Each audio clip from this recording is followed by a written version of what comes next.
Every few months, another billionaire promises we'll be living on Mars within a decade. The internet goes wild. People start fantasizing about Martian real estate and red planet vacations. They promise you Mars colonies by 2012, luxury habitats under alien skies, a new world for humanity. But today, we will explore the brutal truth nobody wants to talk about. Mars isn't just difficult to colonize, it might be physically impossible. Let's get started. This isn't about being pessimistic or crushing dreams. It's about understanding the true scale of what we're up against when we seriously consider making Mars humanity's second home. And trust me, once you see the full picture, you'll understand why our energy might be better spent elsewhere. But here's what most people don't realize. Every single piece of data we've gathered, every soil sample analyzed, every atmospheric reading taken points to the same unsettling conclusion. Mars isn't just challenging to colonize, it might be fundamentally incompatible with sustaining human life as we know it. You see, when we look at Mars through our telescopes or study the incredible detailed photographs from the Mars Reconnaissance Orbiter, we're seeing a world that died billions of years ago. This isn't hyperbole or dramatic storytelling. This is the harsh verdict delivered by decades of scientific investigation. The Martian atmosphere is 96% carbon dioxide, with an atmospheric pressure less than 1% of Earth's. To put that in perspective, standing on Mars would be like standing at an altitude of 35 kilometers above Earth, well into the stratosphere where no human could survive without a full pressure suit. The temperature variations are absolutely brutal.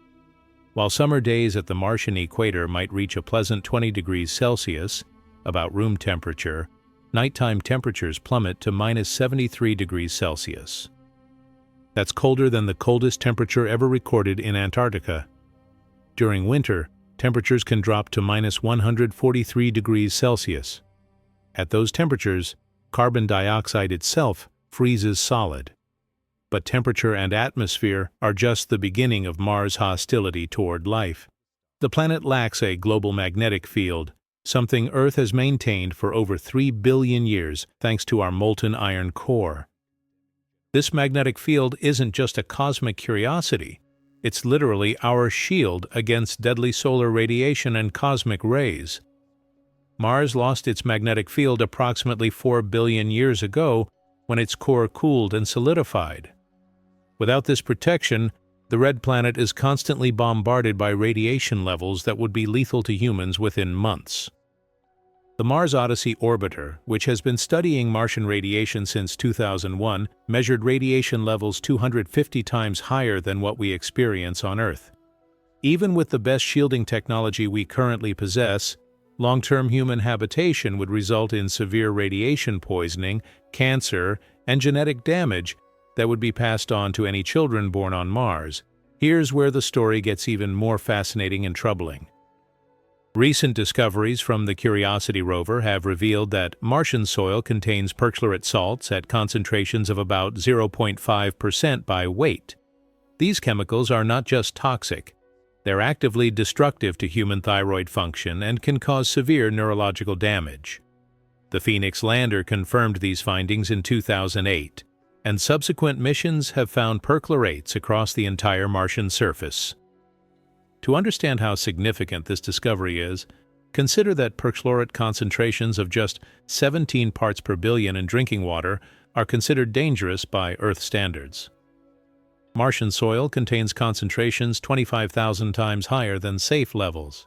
Any attempt to grow food in Martian soil would require completely removing or neutralizing these compounds, a process that would be energy-intensive and potentially impossible on a planetary scale. But let's step back and look at the bigger picture, because this is where our cosmic perspective becomes crucial. Mars wasn't always the barren, hostile world we see today. Approximately 3.8 billion years ago, Mars was a very different place. The Mars Global Surveyor and Mars Express missions have provided compelling evidence that ancient Mars had a thicker atmosphere, flowing rivers, and possibly even oceans. The Mariner 9 mission in 1971 first revealed massive river valleys and floodplains. More recent analysis of mineral deposits by the Mars Science Laboratory suggests that liquid water existed on Mars for potentially hundreds of millions of years. The European Space Agency's Mars Express has detected clay minerals that could only have formed in the presence of liquid water over extended periods. So what happened? Why did Mars transform from a potentially habitable world into the frozen wasteland we see today? The answer lies in a cascade of cosmic catastrophes that reveal just how fragile planetary habitability really is. Mars died not through a single catastrophic event, but through a slow, inexorable process that teaches us profound lessons about planetary habitability. When we examine the geological record preserved in Martian rocks, we're reading the obituary of an entire world. The death of Mars began with its size. At roughly half the diameter of Earth and only 11% of our planet's mass, Mars simply couldn't hold on to its atmosphere the way our world can. Gravity isn't just what keeps us planted firmly on the ground. It's the invisible hand that maintains the delicate envelope of gases that make life possible. Mars's weaker gravitational field, combined with the loss of its magnetic shield, allowed solar winds to literally strip away its atmosphere molecule by molecule. The MAVEN spacecraft, which entered Martian orbit in 2014, has been measuring this atmospheric escape in real time. The data is sobering. Mars loses approximately 100 grams of atmosphere to space every second. That might not sound like much, but over geological timescales, it adds up to the complete transformation of a world. MAVEN's instruments have shown that, during solar storms, this atmospheric loss increases by a factor of 10 to 20. But here's what makes this story even more compelling from our cosmic perspective. Mars represents a cautionary tale about planetary evolution that extends far beyond our solar system. When we discover exoplanets orbiting other stars, we're finding that the majority exist in this Martian-like state, small, cold, and stripped of their atmospheres by their parent stars. The Kepler Space Telescope, during its 9-year mission, discovered over 4,000 confirmed exoplanets. Of these, the vast majority are either gas giants like Jupiter or small rocky worlds that orbit so close to their stars that any atmosphere would be boiled away within millions of years. The planets that exist in the so-called habitable zone, the region where liquid water could theoretically exist, are extraordinarily rare, and among those rare worlds, even fewer would have the specific combination of size, magnetic field, and atmospheric composition necessary to support life. This brings us to one of the most profound realizations in modern astronomy. Earth isn't just rare. It's almost impossibly unlikely.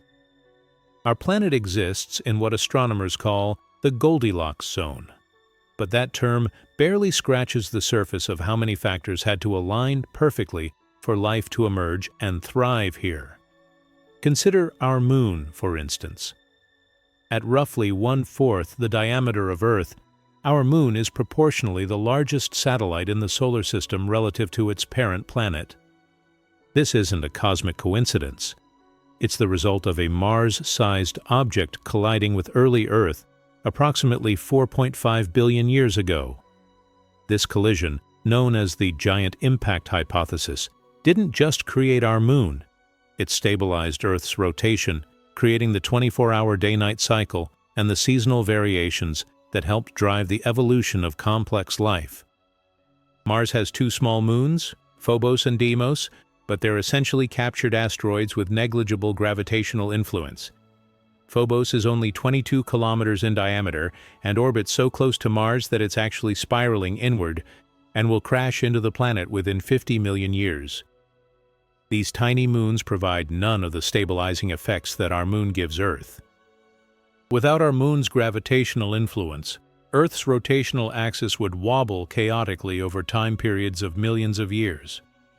Mars experiences exactly this kind of chaotic axial wobbling, with its tilt varying between 15 and 60 degrees over periods of approximately 2 million years.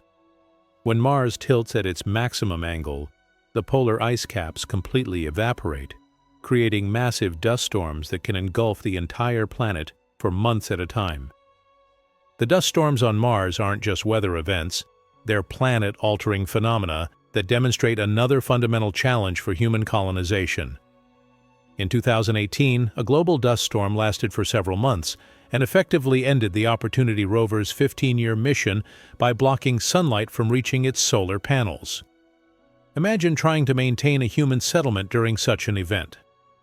All solar power would be eliminated, surface temperatures would drop even further, and the fine Martian dust would infiltrate every piece of equipment despite the best sealing technology. This Martian dust presents yet another overlooked obstacle for human habitation. Unlike Earth's dust, which is primarily composed of organic matter and relatively harmless minerals, Martian dust contains those toxic perchlorates we discussed earlier, along with extremely fine particles that are electrostatically charged and incredibly abrasive. The Apollo astronauts discovered how problematic lunar dust could be, and they were only exposed to it for a few days. Martian dust is even more challenging. It's finer, more chemically reactive, and carries an electrostatic charge that makes it cling to everything it touches. During the Mars Pathfinder mission in 1997, engineers discovered that Martian dust accumulated on solar panels so quickly that power output dropped significantly within weeks. Every subsequent Mars mission has had to account for this dust problem, and no one has yet developed a completely effective solution for keeping critical surfaces clean over extended periods. But let's zoom out again and consider Mars within the broader context of our solar system's evolution. The formation of our solar system wasn't a smooth, orderly process. It was violent, chaotic, and filled with cosmic catastrophes that shaped every world we see today. Approximately 4 billion years ago, during a period astronomers call the Late Heavy Bombardment, the inner solar system was pelted with asteroids and comets in what amounted to cosmic machine gun fire. Earth survived this bombardment not just because of its size, but because of its position relative to Jupiter. Our solar system's largest planet acts as a cosmic vacuum cleaner, using its immense gravitational field to capture or deflect most incoming objects before they can threaten the inner planets. Mars, being farther from Jupiter's protective influence and lacking Earth's substantial gravitational field, took a more severe beating during this period. The massive impact craters we see on Mars today, Hellas Basin, which is over 2,000 kilometers across, and Utopia Basin, where Viking 2 landed in 1976, are scars from this ancient bombardment that never fully healed due to Mars' lack of geological activity. This geological inactivity brings us to another fundamental problem with Mars as a potential second home. The planet is essentially dead from the inside out. While Earth's interior remains molten and dynamic, driving plate tectonics, magnetic field generation, and the carbon cycle that regulates our climate, Mars cooled and solidified billions of years ago. The Mars Global Surveyor's magnetometer readings revealed that Mars once had a strong global magnetic field, evidenced by magnetized rocks in the planet's ancient crust. But unlike Earth, where convection currents in our molten outer core continuously regenerate our magnetic field, Mars's magnetic dynamo shut down when its core solidified. This wasn't a gradual process. Geological evidence suggests it happened relatively quickly, over perhaps just 100 million years. Without an active interior, Mars lacks the geological recycling that makes Earth habitable. Our planet's tectonic plates continuously subduct oceanic crust back into the mantle, where carbon-bearing rocks are melted and eventually returned to the atmosphere through volcanic activity. This process, operating over hundreds of millions of years, maintains Earth's carbon dioxide levels within a range that supports liquid water and moderate temperatures. Mars has no such system. The Viking orbiters in the 1970s revealed that Mars has the largest volcanic features in the solar system. Olympus Mons stands 21 kilometers high, nearly 3 times taller than Mount Everest. But these massive volcanoes are extinct, and they grew so large precisely because Mars lacks plate tectonics. Without moving tectonic plates to carry volcanic hotspots across the surface, Martian volcanoes just kept building up in the same location for millions of years until the planet's interior finally cooled below the threshold needed for volcanic activity. The last volcanic activity on Mars occurred approximately 50 million years ago, long before humans evolved, but geologically recent enough to suggest that the planet's interior might not be completely dead. However, the European Space Agency's Mars Express orbiter has detected no current volcanic activity, and the Mars InSight lander, which operated from 2018 to 2022, measured extremely low levels of seismic activity. In its 4 years of operation, InSight detected only about 1,300 Marsquakes, most of them barely perceptible tremors caused by thermal expansion and contraction of surface rocks. Compare this to Earth, where we experience over 1 million earthquakes per year strong enough to be detected by instruments. Our planet's geological activity isn't just a curiosity, it's essential for maintaining the chemical cycles that support life. Volcanic outgassing replenishes our atmosphere.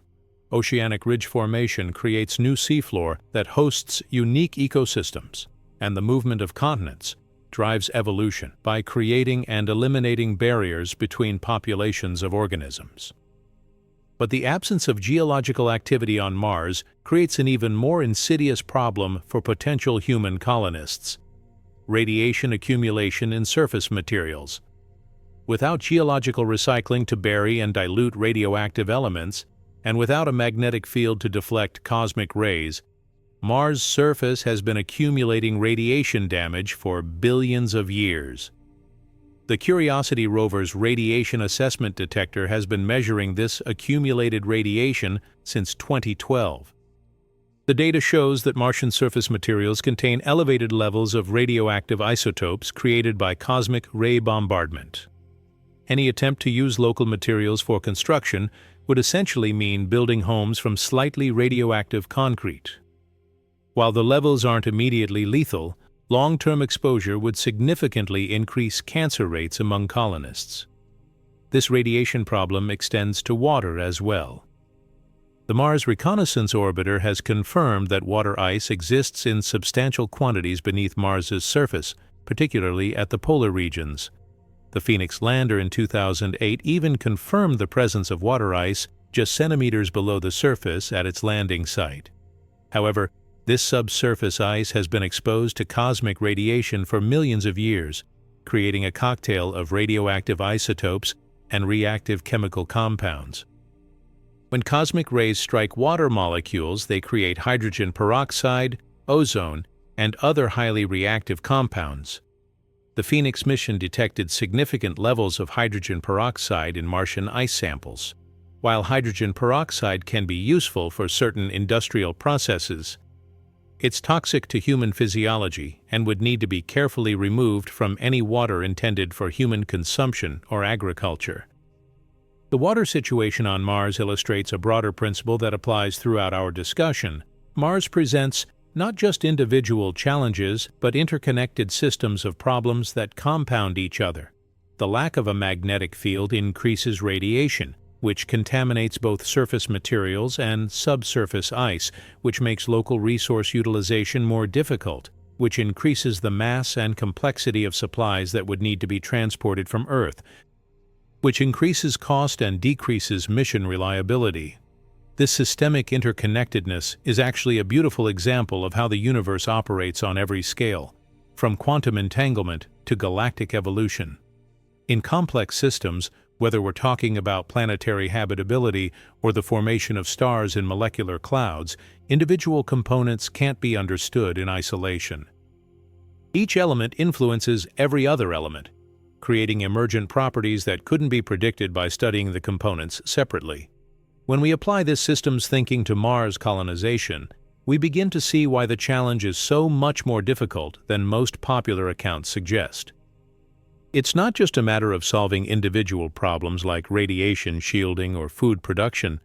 It's about creating a completely artificial ecosystem that can maintain itself across multiple generations of human inhabitants.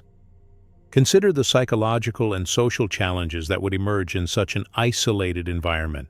Mars is, on average, 225 million kilometers from Earth. Even when the planets are at their closest approach, which occurs every 26 months, radio signals take between 4 and 24 minutes to travel between the worlds. During opposition, when Mars and Earth are on opposite sides of the Sun, communication delays can exceed 24 minutes each way. This communication delay might seem minor, but it has profound implications for human psychology and social organization. Humans evolved as intensely social creatures who depend on immediate feedback and real-time interaction. The earliest Mars colonists would experience a form of isolation unlike anything in human history, cut off not just from family and friends, but from participation in the real-time flow of human culture and events. The Mars 500 project, conducted by Russia and the European Space Agency from 2010 to 2011, simulated a 520-day mission to Mars using 6 volunteer crew members isolated in a spacecraft mock-up. Even with the knowledge that they could leave the simulation at any time, crew members experienced significant psychological stress, depression, and interpersonal conflicts. The study revealed that the psychological challenges of Mars exploration might be even more difficult to solve than the technical ones. The psychological isolation on Mars would be compounded by what researchers call Earth out of view syndrome, a phenomenon that astronauts on the Moon first described during the Apollo missions. When Earth disappears from view, humans experience a profound sense of disconnection and existential anxiety that goes beyond simple homesickness. On Mars, Earth would appear as nothing more than a pale blue star in the night sky, barely distinguishable from other bright stars without a telescope. But the psychological challenges extend far beyond individual mental health. Any permanent Mars colony would need to develop its own social structures, governance systems, and cultural practices. History shows us that isolated human populations tend to develop in unexpected directions. The inhabitants of remote islands, isolated mountain valleys, and frontier settlements often evolve unique languages, customs, and social organizations within just a few generations. On Mars, this cultural evolution would occur under unprecedented stress. Every decision would literally be a matter of life and death for the entire community. There would be no possibility of rescue from Earth if critical systems failed or social conflicts erupted into violence. The colony would need to maintain not just technological systems, but also social cohesion across generations of people who would have no direct experience of life on Earth.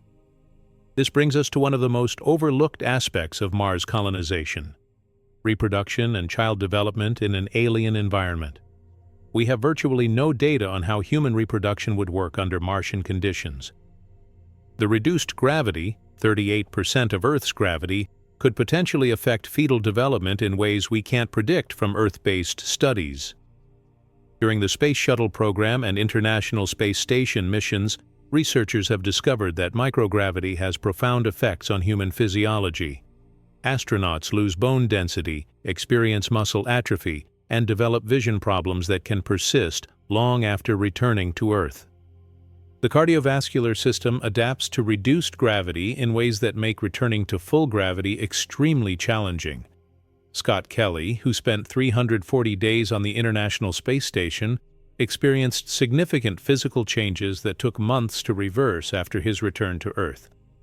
Mars gravity is stronger than the microgravity environment of space stations, but it's still significantly weaker than the gravitational environment in which humans evolved. We simply don't know whether human pregnancies would proceed normally under these conditions, whether children born on Mars would develop healthy bones and muscles, or whether such children would ever be able to visit Earth without experiencing potentially fatal gravitational stress. The mouse experiments conducted on the International Space Station have shown that pregnancy and early development can occur in microgravity, but the offspring show significant developmental abnormalities. While Mars gravity is stronger than microgravity, it's still weak enough that similar developmental problems could occur in human children. This uncertainty about human reproduction on Mars raises ethical questions that go to the heart of what it means to be human. Would it be ethical to have children on Mars knowing that they might never be able to visit their species' home planet? Would Martian-born humans even be the same species as Earth humans after several generations of adaptation to reduced gravity, high radiation, and artificial environments? These questions aren't just philosophical speculation. They're based on our growing understanding of how quickly human populations can diverge when isolated in different environments. The Human Genome Project and subsequent genetic studies have shown that human populations isolated for just a few thousand years can develop significant genetic differences. The Tibetan people, for example, have evolved genetic adaptations to high-altitude living in less than 3,000 years. The Inuit peoples of the Arctic have developed metabolic adaptations to their harsh environment over a similar timescale. On Mars, the selective pressures would be far more extreme than anything humans have faced in our evolutionary history. Individuals with genetic variations that provided even small advantages in radiation resistance, bone density maintenance, or psychological resilience would be more likely to survive and reproduce. Over multiple generations, a Martian human population would inevitably diverge from Earth humans, potentially to the point where they could no longer produce viable offspring together. But let's step back from these speculative scenarios and look at more immediate challenges. The most fundamental problem facing any Mars colony would be maintaining technological systems without the industrial infrastructure that makes such systems possible. Every piece of technology required for survival on Mars, from pressure suits to life support systems to communication equipment, depends on a vast industrial ecosystem that exists only on Earth. Consider something as simple as a computer chip. Manufacturing modern semiconductors requires clean rooms, specialized chemicals, precisely controlled temperatures and pressures, and raw materials refined through complex processes. The most advanced semiconductor fabrication facilities on Earth, like those operated by Taiwan Semiconductor Manufacturing Company, cost over $20 billion to build and require constant maintenance by thousands of highly trained specialists. These facilities consume enormous amounts of electricity and water, and they depend on supply chains that span the entire globe. A Mars colony would need to either import every electronic component from Earth, which would be prohibitively expensive, or develop the capability to manufacture such components locally. But semiconductor manufacturing is just one example among thousands. Modern human civilization depends on millions of interconnected technologies, each of which requires specialized knowledge, equipment, and materials. The Mars Desert Research Station and other analog research facilities have attempted to simulate the resource constraints that Mars colonists would face. These experiments consistently reveal that even relatively simple repairs and maintenance tasks become extremely challenging when you can't simply order replacement parts or raw materials. The psychological stress of knowing that a single equipment failure could doom the entire colony adds another layer of difficulty to every decision. This technology dependence problem is actually a beautiful illustration of how complexity emerges in systems throughout the universe. Just as stars require a precise balance of gravitational collapse and nuclear fusion to maintain their stability, and just as galaxies require dark matter scaffolding to hold their structure together, human technological civilization requires an incredibly complex web of interdependencies to function. When we look at Mars through the lens of systems theory, we see that it's not just a hostile environment. It's an environment that lacks the foundational conditions necessary for maintaining technological civilization. The planet offers no obvious energy sources other than weak solar radiation, no accessible raw materials that don't require extensive processing, and no natural systems that could support human life even temporarily. The energy situation on Mars perfectly illustrates this fundamental incompatibility with human civilization. Solar panels on Mars receive only 43% of the sunlight they would receive on Earth due to Mars's greater distance from the Sun. This reduced solar intensity, combined with frequent dust storms that can block sunlight for months, makes solar power unreliable as a primary energy source. The Spirit and Opportunity rovers experienced this challenge firsthand. Spirit's mission ended in 2010 when it became trapped in soft soil during the Martian winter. unable to position its solar panels to capture enough sunlight to maintain battery power.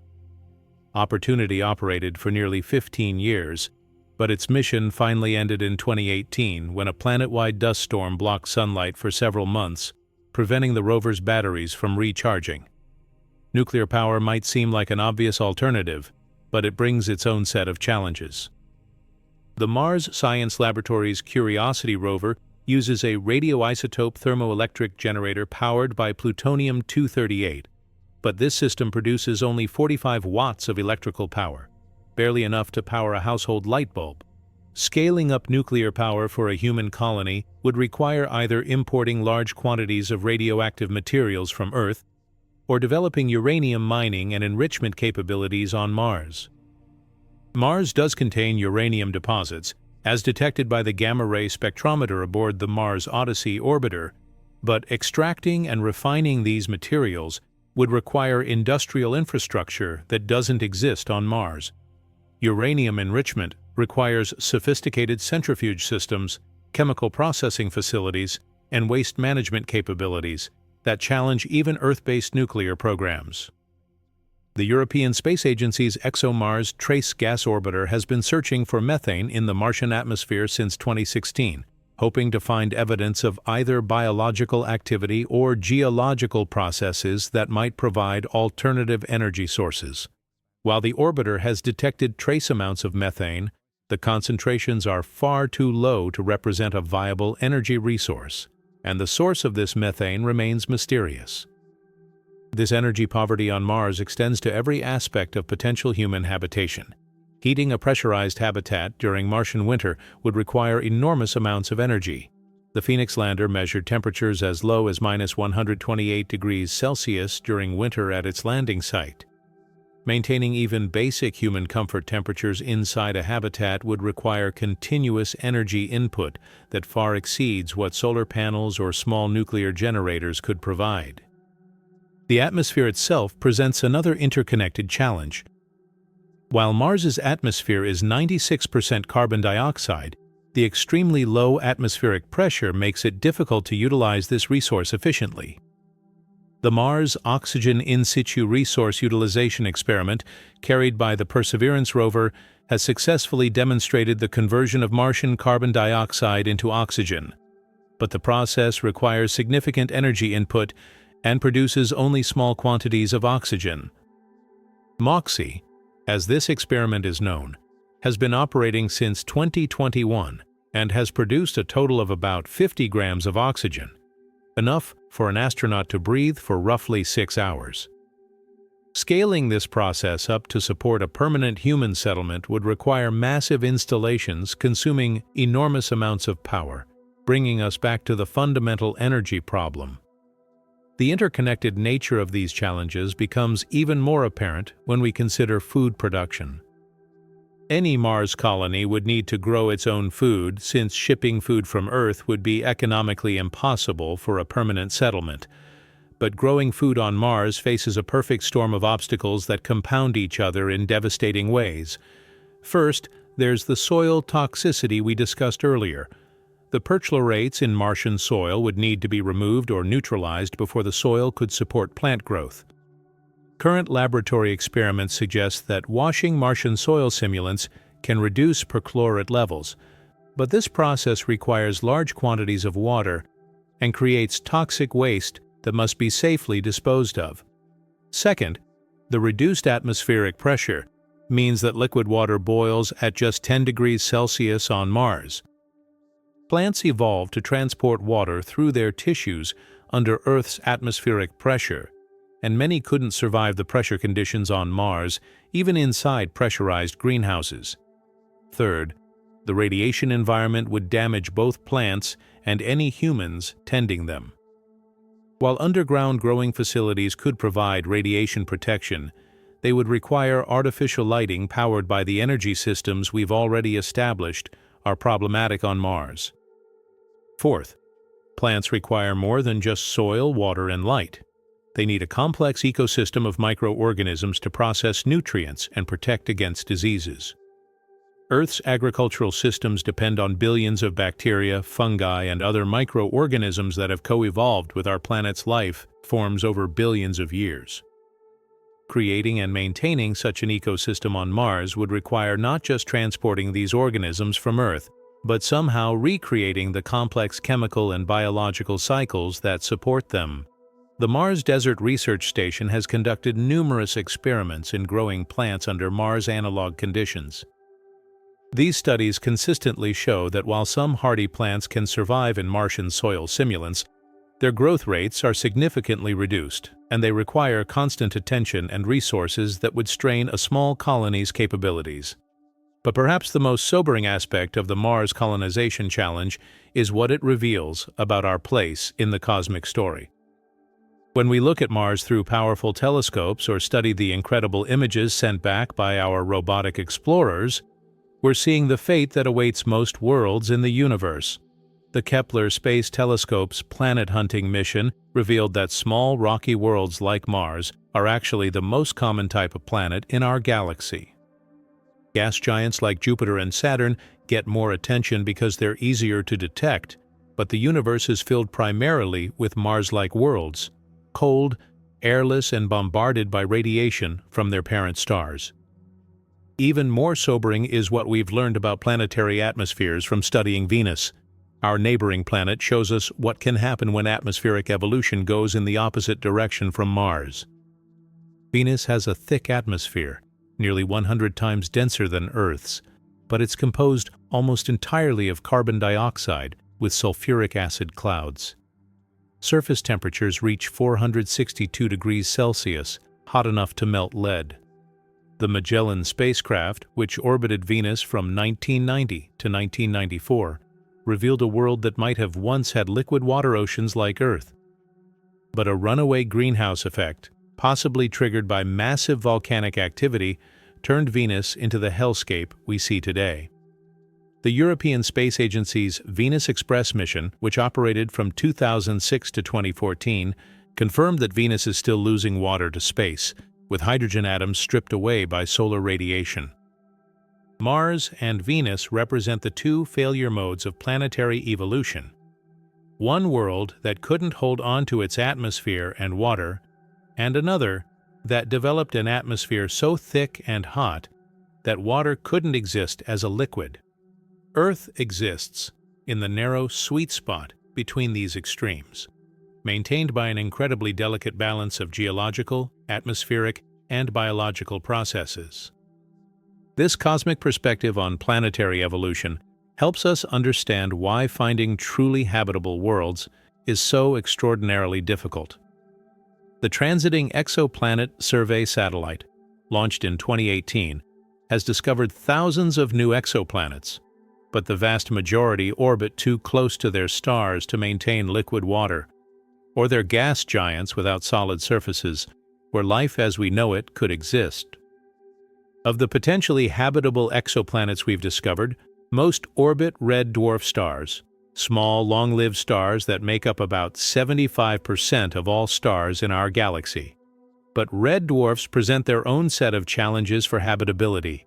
They emit powerful stellar flares that can strip away planetary atmospheres, and planets in their habitable zones are likely tidally locked, with one hemisphere facing the star permanently, while the other remains in eternal darkness. Proxima Centauri b, the closest known exoplanet to Earth at just over 4 light-years away, orbits a red dwarf and experiences stellar flares thousands of times more powerful than anything our Sun produces. The Hubble Space Telescope has observed these flares stripping away hydrogen from the planet's atmosphere, suggesting that Proxima b might be following the same atmospheric loss pathway that doomed Mars billions of years ago. This brings us to a profound realization about our cosmic situation. Earth isn't just rare because it happens to be in the right location relative to our Sun. Earth is rare because it won the cosmic lottery in dozens of different ways simultaneously. Our planet has the right mass to hold on to its atmosphere, the right distance from a remarkably stable star, a large moon to stabilize its rotation, a molten core to generate a protective magnetic field, plate tectonics to regulate climate, and a gas giant neighbor to sweep up dangerous asteroids. But even more remarkable is the role that life itself has played in maintaining Earth's habitability. This is the Gaia hypothesis, proposed by James Lovelock in the 1970s and supported by decades of subsequent research. Life on Earth doesn't just passively exist within environmental conditions, it actively participates in regulating those conditions. Photosynthetic organisms have maintained oxygen levels in our atmosphere for over 2 billion years, despite the fact that oxygen is a highly reactive gas that would quickly disappear if not continuously replenished. Marine organisms regulate ocean chemistry by extracting carbon dioxide and converting it into carbonate shells and skeletons. Even soil bacteria play crucial roles in nutrient cycling that affects global climate patterns. The Mars Viking missions in the 1970s included experiments specifically designed to detect microbial life in Martian soil. The results were tantalizingly ambiguous. Some chemical reactions occurred that could have indicated biological activity, but they could also be explained by non-biological processes. Subsequent missions have found no definitive evidence of current life on Mars, though the discovery of methane in the atmosphere and organic compounds in Martian rocks keeps the possibility alive. But even if Mars once hosted life, or even if it still harbors microorganisms in subsurface environments, this wouldn't solve the fundamental challenges facing human colonization. The kind of complex ecosystem interactions that maintain Earth's habitability require not just life, but incredibly diverse communities of organisms that have co-evolved over billions of years. Creating such an ecosystem on Mars would be like trying to recreate the Amazon rainforest in Antarctica. Even if you could somehow transport all the necessary species, the environmental conditions are so different that the complex relationships between organisms couldn't be maintained. The Amazon contains an estimated 16,000 tree species, 40,000 plant species, and millions of insect, bird, and mammal species, all interconnected through relationships so complex that ecologists are still discovering new connections after centuries of study.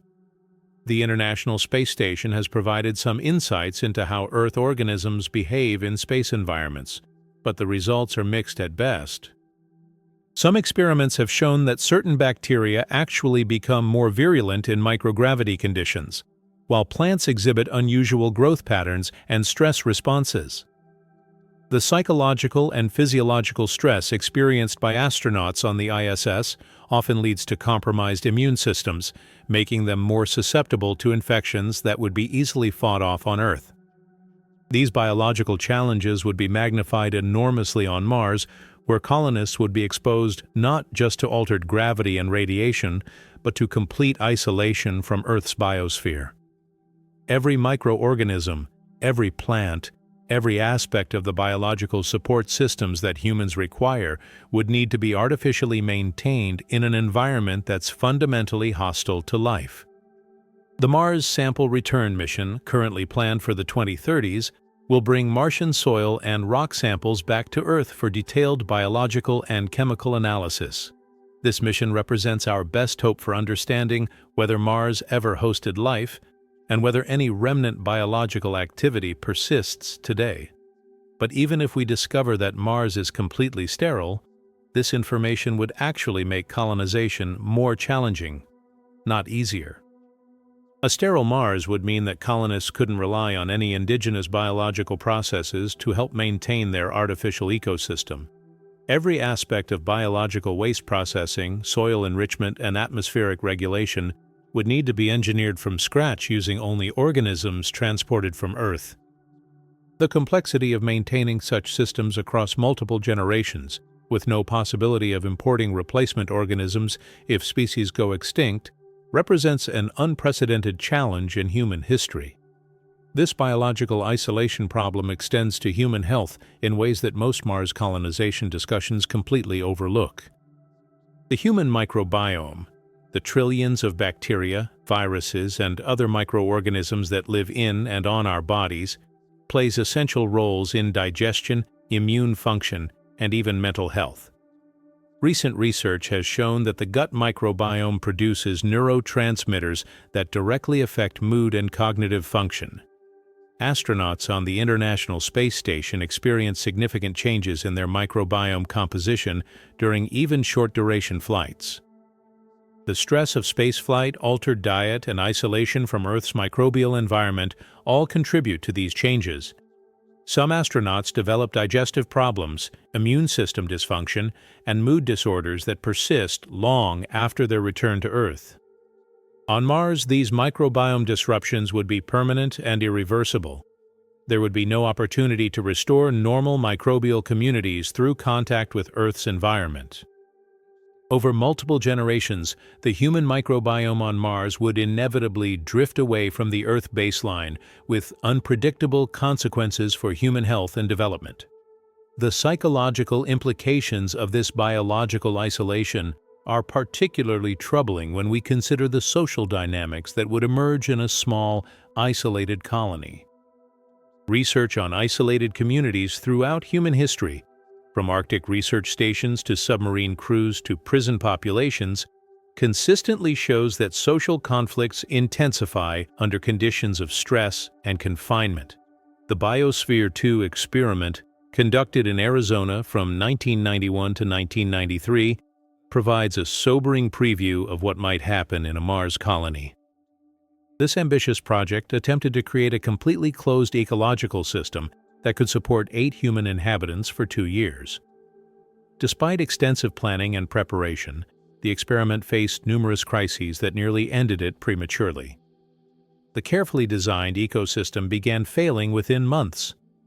Oxygen levels dropped dangerously low due to unexpected microbial activity in the soil, carbon dioxide levels fluctuated wildly, and many plant and animal species died off entirely. The human inhabitants experienced significant psychological stress, with conflicts between crew members becoming so severe that they split into rival factions and barely communicated with each other during the final months of the experiment. Most telling was the discovery that maintaining the artificial ecosystem required constant interventions and adjustments that wouldn't be possible in a real Mars colony. The Biosphere 2 team had access to supplies and expertise from the outside world, could modify their environment based on real-time monitoring, and knew that they could abandon the experiment if conditions became truly dangerous. None of these safety nets would exist on Mars, but the Biosphere 2 experiment took place under Earth's gravity, atmospheric pressure, and radiation environment, with ready access to Earth's industrial infrastructure for equipment repairs and replacements. A Mars colony would face all the same biological and social challenges, with the added stresses of reduced gravity, radiation exposure, toxic soil, and complete isolation from any possibility of rescue or resupply. This brings us to one of the most fundamental questions about Mars colonization, even if we could somehow solve all the technical challenges. Should we? The answer requires us to think carefully about what we're really trying to accomplish when we talk about becoming a multiplanetary species. The most common argument for Mars colonization is that it would serve as a backup for human civilization in case of a global catastrophe on Earth. This idea, popularized by figures like Elon Musk and organizations like the Long Now Foundation, suggests that establishing self-sustaining colonies on other worlds would ensure human survival even if Earth became uninhabitable. But this backup planet argument falls apart when we examine it closely. Any catastrophe severe enough to make Earth uninhabitable would still leave our home planet far more hospitable than Mars could ever be. Even after a nuclear war, asteroid impact, supervolcanic eruption, or severe climate change, Earth would retain its breathable atmosphere, protective magnetic field, and the biological infrastructure that supports human life. The Chicxulub asteroid impact that ended the dinosaurs 66 million years ago was approximately 10 billion times more powerful than all the nuclear weapons ever built by humans. This impact threw so much debris into the atmosphere that it blocked sunlight for months, causing global temperature drops that lasted for years. Yet life not only survived this catastrophe, but flourished in the aftermath, eventually giving rise to the mammalian radiation that led to human evolution. Even the most severe climate change scenarios projected by the Intergovernmental Panel on Climate Change would leave Earth far more habitable than Mars. Rising sea levels, increasing temperatures, and shifting precipitation patterns would certainly disrupt human civilization, but they wouldn't eliminate the fundamental conditions that make Earth a living world: breathable atmosphere, liquid water, and protection from cosmic radiation. The Permian-Triassic extinction event, which occurred 252 million years ago, eliminated over 90% of all species on Earth. This extinction was caused by massive volcanic eruptions in what is now Siberia, which pumped enormous quantities of greenhouse gases and toxic compounds into the atmosphere. Ocean acidity increased dramatically, global temperatures rose by 10 to 15 degrees Celsius, and much of the ocean became depleted of oxygen. Yet even this most severe extinction event in Earth's history didn't sterilize the planet. Life recovered and diversified, eventually producing the incredible biodiversity we see today. The point is that Earth has survived catastrophes far more severe than anything humans are likely to cause, and it has always remained more habitable than Mars. If our goal is truly to ensure human survival, we would be far better served by developing technologies and social systems that make Earth more resilient to potential catastrophes. Consider the resources that would be required for a self-sustaining Mars colony. Conservative estimates suggest that establishing even a small permanent settlement would cost hundreds of billions of dollars and require decades of technological development. Those same resources could be used to address climate change, develop asteroid deflection systems, create robust seed banks and genetic preservation facilities, or build underground shelters that could protect human populations through even the most severe global disasters. The James Hansen Institute at Columbia University has calculated that the cost of establishing a 1,000-person Mars colony would exceed $500 billion, not including ongoing supply missions and infrastructure maintenance. For comparison, the entire global budget for climate change mitigation and adaptation is currently less than $100 billion per year.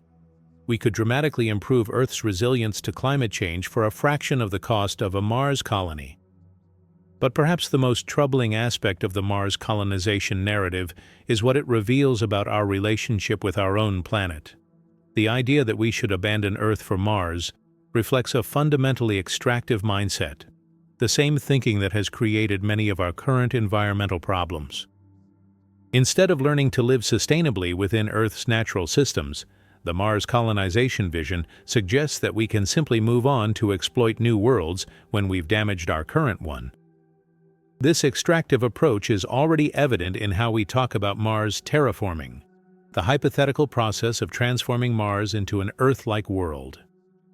Most terraforming proposals involve massive planetary engineering projects that would fundamentally alter Mars's atmosphere, surface chemistry, and possibly even its rotation or magnetic field. These proposals treat Mars as raw material to be reshaped according to human desires, with little consideration for any indigenous Martian ecosystems that might exist. The Viking missions detected unusual chemical reactions in Martian soil that some scientists interpreted as possible signs of microbial life. While subsequent missions haven't confirmed these findings, the possibility remains that Mars hosts subsurface ecosystems based on completely different biochemistry from Earth life. If such life exists, terraforming projects would potentially commit genocide on a planetary scale. Even if Mars is completely sterile, the terraforming mindset reflects a troubling attitude toward planetary systems. Rather than learning to adapt our civilization to work within natural planetary boundaries, terraforming assumes that we can and should remake entire worlds to suit our preferences. This is the same thinking that has led to massive habitat destruction, species extinctions, and climate disruption on Earth. The irony is that if we possess the technological capabilities required for terraforming Mars, controlling planetary atmospheres, regulating global temperatures, managing complex ecosystem interactions, we would also possess the capabilities needed to restore and maintain Earth's natural systems. Instead of using these hypothetical technologies to create an artificial Earth on Mars, we could use them to repair the damage we've done to the original Earth. This brings us to a deeper consideration of what the Mars colonization dream really represents in human psychology and culture. When we look at the history of exploration and colonization on Earth, we see patterns that are deeply relevant to our Mars ambitions, patterns that reveal both the nobility and the tragedy of human expansion. The age of exploration that began in the 15th century was driven by a complex mix of curiosity, ambition, economic pressure, and environmental necessity. European populations were growing beyond their local agricultural capacity, new technologies made long-distance travel possible, and political competition created incentives for establishing overseas territories. But this expansion came at an enormous cost to indigenous populations and ecosystems worldwide. The colonization of the Americas, Australia, and other regions led to the displacement or extinction of numerous indigenous cultures, the introduction of diseases that devastated native populations, and ecological disruptions that persist to this day. The American bison population, which once numbered in the tens of millions, was reduced to fewer than 1,000 individuals by the end of the 19th century. Entire forest ecosystems were cleared for agriculture, and species like the passenger pigeon, which once numbered in the billions, were driven to complete extinction. These historical colonization patterns offer sobering lessons for Mars exploration. Human expansion has consistently involved the displacement of existing ecosystems and, when present, indigenous populations. While Mars appears to lack complex indigenous life, we can't be certain until we've conducted much more extensive exploration. The subsurface environments on Mars could potentially harbor microbial ecosystems that have persisted for billions of years, adapted to conditions we can barely imagine. The Atacama Desert in Chile, often used as a Mars analog environment due to its extreme dryness and harsh conditions, hosts microbial communities that survive in conditions once thought impossible for life. These organisms extract moisture from the air, derive energy from chemical reactions with minerals, and reproduce so slowly that individual cells might live for thousands of years. Similar organisms could potentially exist in Martian subsurface environments, and they would represent unique evolutionary lineages that developed independently from Earth life. But even setting aside the question of indigenous Martian life, the historical patterns of human colonization suggest that Mars settlements would likely follow familiar trajectories of resource extraction, environmental modification, and eventual independence from their parent civilization. This raises profound questions about what a Martian human society would become over time. Isolated human populations throughout history have developed in directions that their founders never anticipated. The Pitcairn Islands, settled by mutineers from HMS Bounty in 1789, developed a unique culture and language that bore little resemblance to 18th century British society. The inhabitants of Easter Island, isolated in the Pacific Ocean for over 1,000 years, created one of the most distinctive civilizations in human history before environmental collapse led to population decline and social transformation. Australia provides perhaps the most relevant historical parallel for Mars colonization. When European settlement began in 1788, Australia was perceived as a harsh, alien environment inhabited by unfamiliar species and indigenous peoples with completely different ways of life. The early colonies struggled with food shortages, disease, conflicts with Aboriginal populations, and the challenge of establishing European-style agriculture in an environment for which it was poorly suited. But Australia at least had breathable air, drinkable water, fertile soil, and indigenous ecosystems that could be modified to support European-style civilization. Mars offers none of these advantages, meaning that any human settlement would need to maintain technological life support systems indefinitely while developing its own cultural and social institutions under conditions of unprecedented stress and isolation.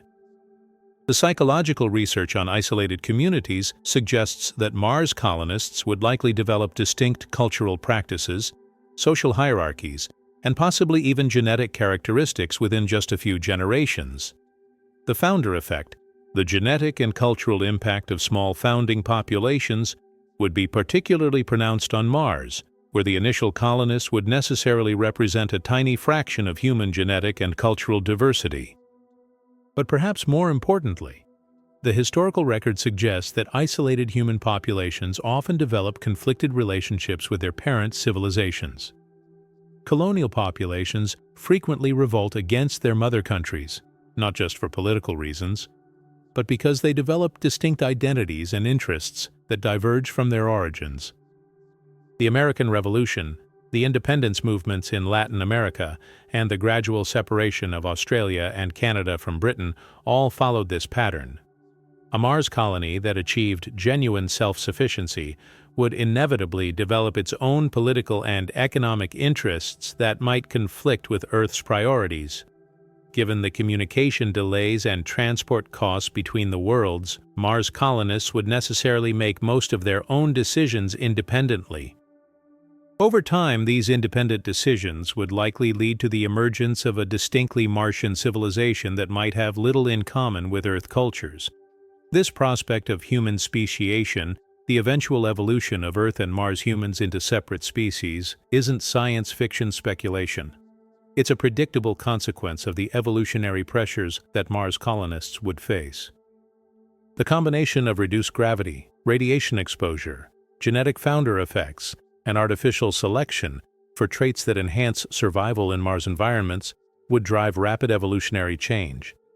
The high-altitude adaptation study conducted in Tibet has shown that human populations can develop significant genetic changes in response to environmental pressures in as little as 3,000 years.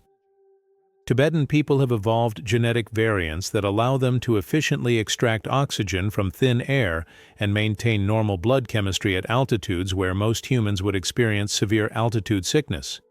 Mars colonists would face environmental pressures far more extreme than high altitude, and their population would likely be much smaller than historical human migrations. Under these conditions, genetic drift and natural selection would operate much more rapidly than in typical human populations. Within a few dozen generations, perhaps as little as 500 to 1,000 years, Mars humans might develop physiological differences significant enough to create reproductive barriers with Earth humans. This raises profound ethical questions about the rights and responsibilities of Earth governments toward Mars colonies, and vice versa. Would Mars-born humans be citizens of Earth nations? Would they have the right to immigrate to Earth if their physiology had adapted to Mars conditions? Would Earth have any moral authority to govern Mars populations that had never lived on Earth and might never be able to visit their ancestral home? These questions become even more complex when we consider that Mars colonization would likely be funded and controlled by wealthy individuals, corporations, or governments rather than representing a democratic expansion of human civilization. The cost barriers to Mars travel mean that the founding population would necessarily come from privileged segments of Earth society, potentially creating a space-based aristocracy with access to planetary resources that Earth populations could never afford. SpaceX's current estimates suggest that Mars transportation costs might eventually drop to around $100,000 per person for one-way trips, assuming massive technological improvements and economies of scale that may never materialize. Even at this optimistic price point, Mars colonization would be accessible only to the wealthy elite of Earth society. This economic reality means that Mars colonies would likely reproduce and amplify Earth's existing inequalities rather than creating new opportunities for human flourishing. The economic implications of Mars colonization extend far beyond individual ticket prices to fundamental questions about resource allocation and global justice. The Global Poverty Project estimates that ending extreme poverty worldwide would require approximately $175 billion in additional development aid over 15 years. This is roughly the same amount that conservative estimates suggest would be needed for establishing a basic Mars research station. Meanwhile, the United Nations estimates that providing universal access to clean water and sanitation, basic human needs that over 2 billion people currently lack, would cost approximately $114 billion. The World Health Organization calculates that eliminating preventable childhood diseases through improved vaccines and medical care would require approximately $60 billion over the next decade. These numbers starkly illustrate the moral complexity of spending hundreds of billions of dollars on Mars colonization while fundamental human needs remain unmet on Earth. Every dollar invested in Mars research and development is a dollar not invested in addressing poverty, disease, educational inequality, or climate change adaptation for Earth's most vulnerable populations. The technological innovations developed for Mars missions, advanced life support systems, radiation shielding, closed-loop resource recycling, renewable energy systems, would certainly have applications for improving life on Earth. But these same innovations could be developed much more cost-effectively by focusing directly on Earth applications rather than the extreme requirements of Mars colonization. For example, the atmospheric processing technologies being developed for Mars could be adapted for carbon capture and storage systems on Earth, potentially helping address climate change while costing far less than full Mars mission development. The closed-loop life support systems designed for Mars habitats could revolutionize resource efficiency in Earth cities, particularly in water-scarce regions. But perhaps most importantly, the psychological and social research required for successful Mars missions could provide insights into human cooperation, conflict resolution, and sustainable community development that would benefit all of human civilization. The challenge of creating harmonious, productive communities under extreme stress is fundamentally the same whether we're talking about Mars colonies or Earth cities facing climate change, resource scarcity, or population pressures. This brings us to what might be the most valuable aspect of Mars exploration.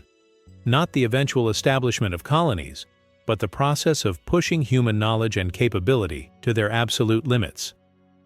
The Apollo program didn't just land humans on the Moon, it drove innovations in computing, materials science, telecommunications, and systems engineering that transformed life on Earth.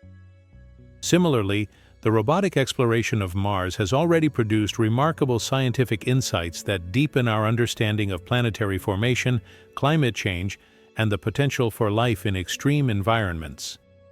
The Mars rovers have discovered evidence of ancient river systems, seasonal methane emissions, organic compounds in Martian rocks, and subsurface water ice deposits.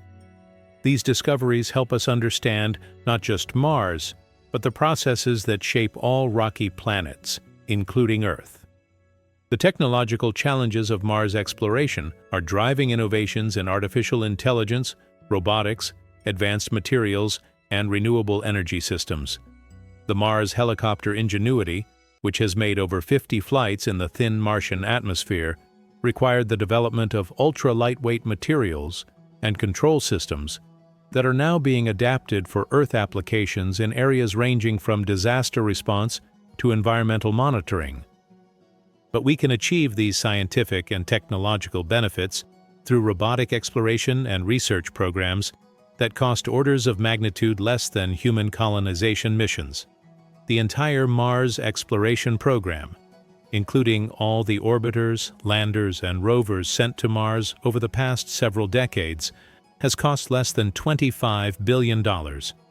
This represents extraordinary value in terms of scientific knowledge gained per dollar invested. The James Webb Space Telescope, launched in 2021 at a cost of approximately $10 billion, is already revolutionizing our understanding of planetary formation, stellar evolution, and the potential for habitable worlds around other stars. For the cost of a single Mars colony mission, we could fund dozens of similar space-based observatories that would expand human knowledge across all areas of astronomy and planetary science. This efficiency comparison highlights a crucial point about resource allocation in space exploration. Robotic missions can operate in environments that would quickly kill humans.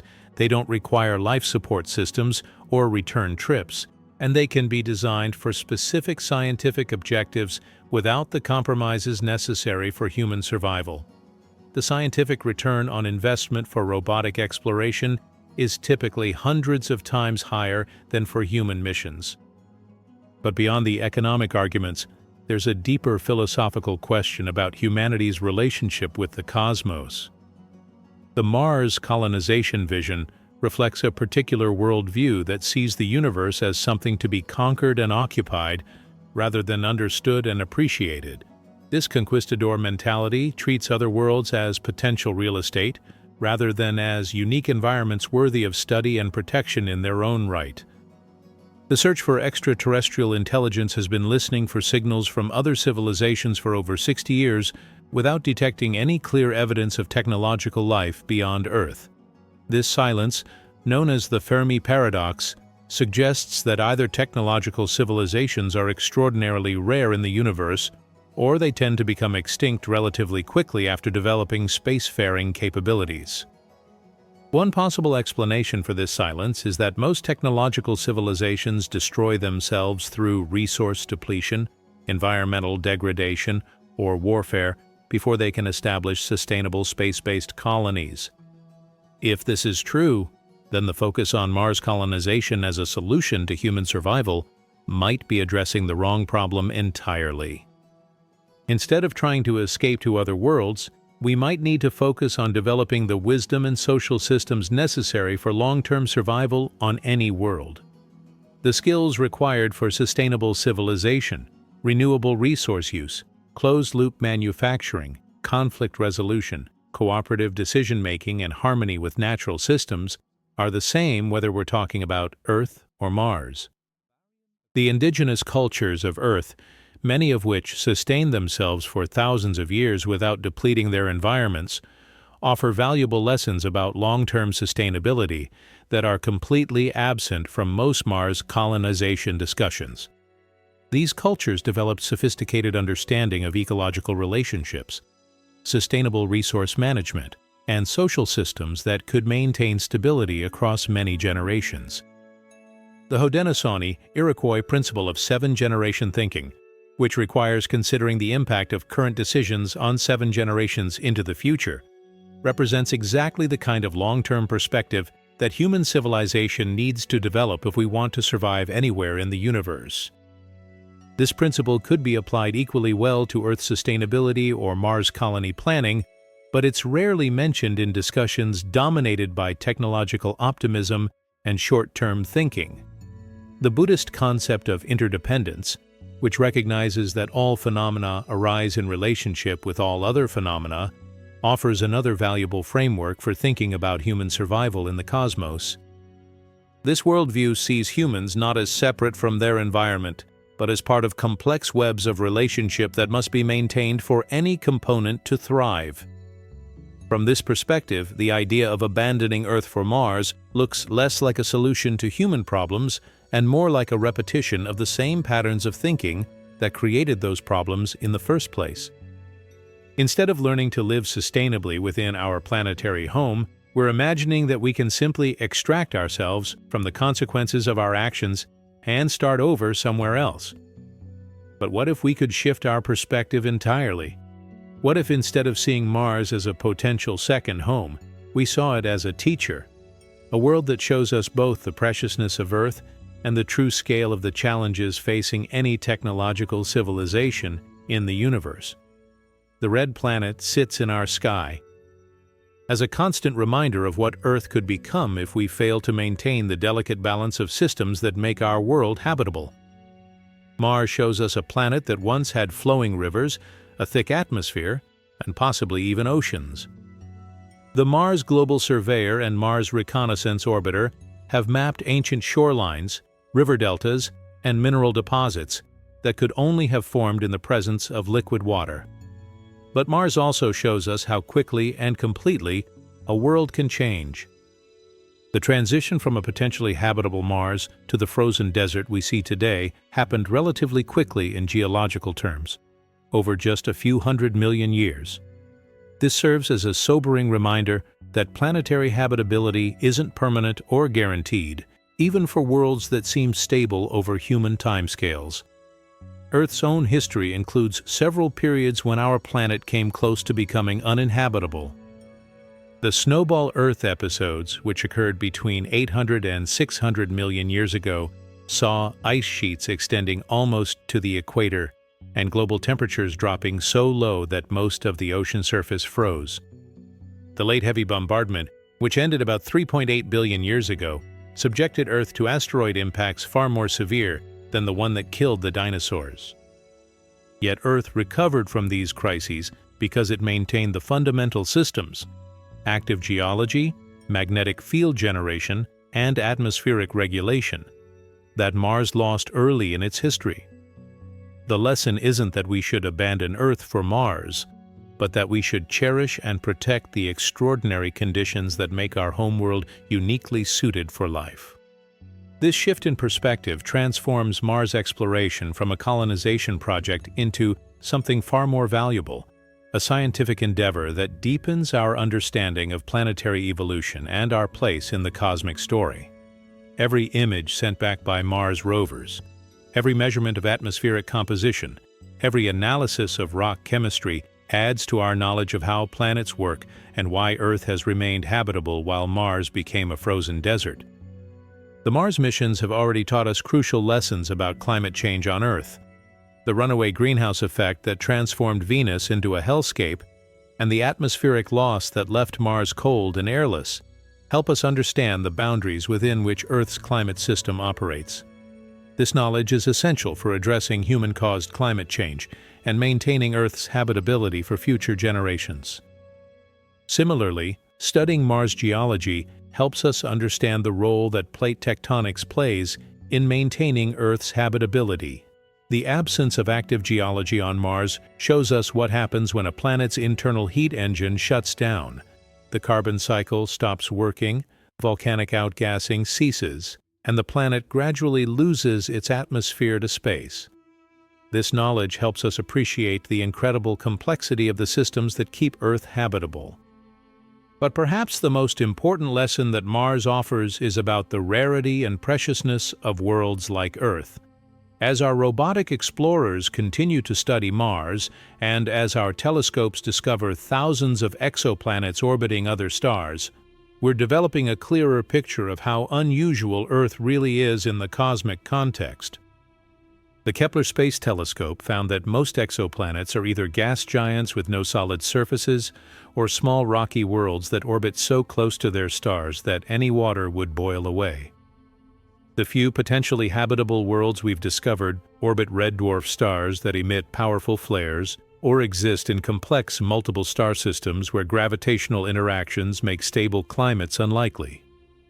Recent analysis of the TRAPPIST-1 system, which contains 7 Earth-sized planets orbiting a red dwarf star, suggests that most of these worlds have likely lost their atmospheres due to stellar radiation.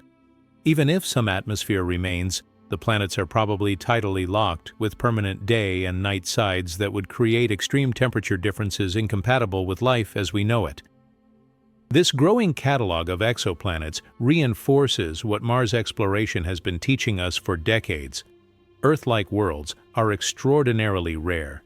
The combination of the right star type, the right orbital distance, the right planetary mass, the right atmospheric composition, and the right geological activity that makes Earth habitable may be so unlikely that our planet represents one of only a tiny handful of truly life-supporting worlds in the entire galaxy. From this cosmic perspective, the idea of abandoning Earth for Mars seems not just impractical, but almost incomprehensibly wasteful.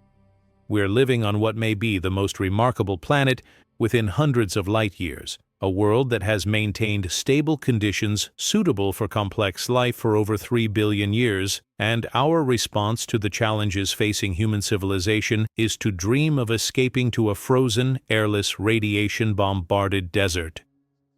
The resources, energy, and human ingenuity required for Mars colonization could instead be directed towards solving the challenges that face us here on Earth. Climate change, biodiversity loss, social inequality, and resource depletion are all solvable problems if we approach them with the same technological optimism and massive resource commitment that Mars colonization would require.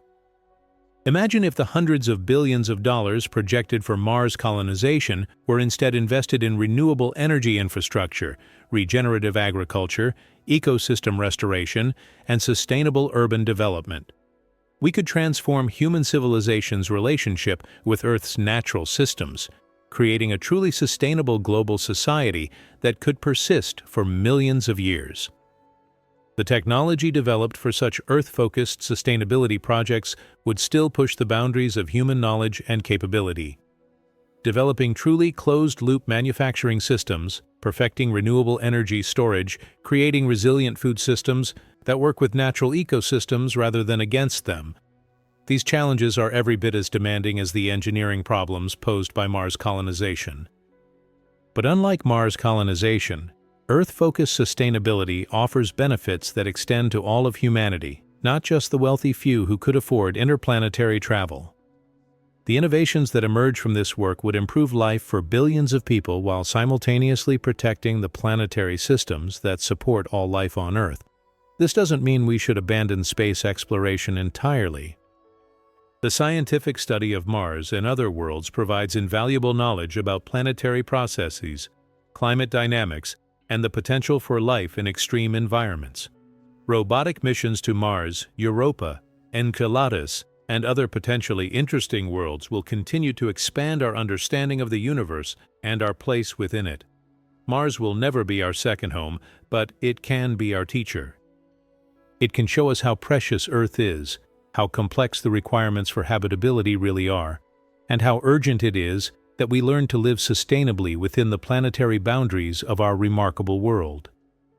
The red planet in our sky isn't a destination, it's a mirror, reflecting back to us the consequences of planetary failure and the incredible fortune of living on a world where such failure hasn't yet occurred.